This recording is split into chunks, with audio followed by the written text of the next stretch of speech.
if you're treating the regular decision application period like it's just round two of the EDEA period, you're going to be very disappointed with the outcome. And the reason is that a lot of people just treat it exactly the same using the exact same strategies. But as admissions consultant that has helped a lot of people get into the Ivies and other top 20s for the last 10 years, I've seen what works and what doesn't work year after year.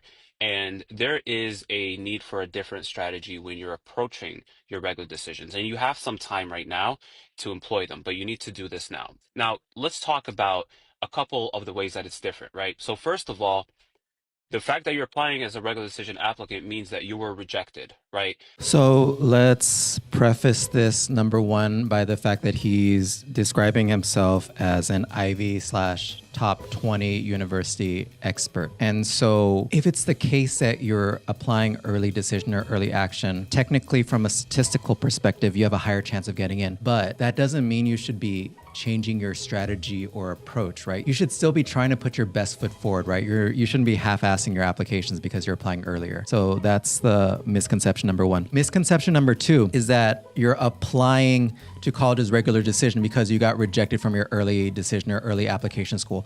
Colleges have no way of knowing that. In fact, I do not recommend that a student apply early decision if they cannot afford paying 100% of cost of attendance or don't qualify for financial aid, right? So there are very many reasons why a student wouldn't be applying early decision, and a college admissions officer cannot assume that a student got rejected from their early decision or early action school. Schools are now looking through your application with more of a critical lens, right? They were like, this is somebody who got rejected. Why were they rejected? There must have been something that another school saw.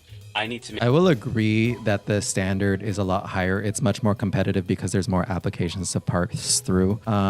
So what this guy is basically implying is that colleges are going to care about something called yield, right? They want to make sure that a student will yield. Now, remember, he's positing himself as an Ivy League slash top 20 university. So let's look at some of the yield rates for these highly selective schools. If you look at this chart here and you're looking at these top schools, most of their yield rates are over 45%. So that means basically 1 out of every 2 accepted students is going to accept their offer admissions.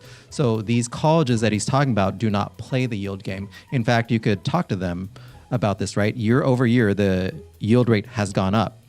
What the story he's trying to weave here is for less selective colleges. Less selective colleges definitely care about yield. So please be careful when following this sort of advice because it differs depending on the type of school you're applying to.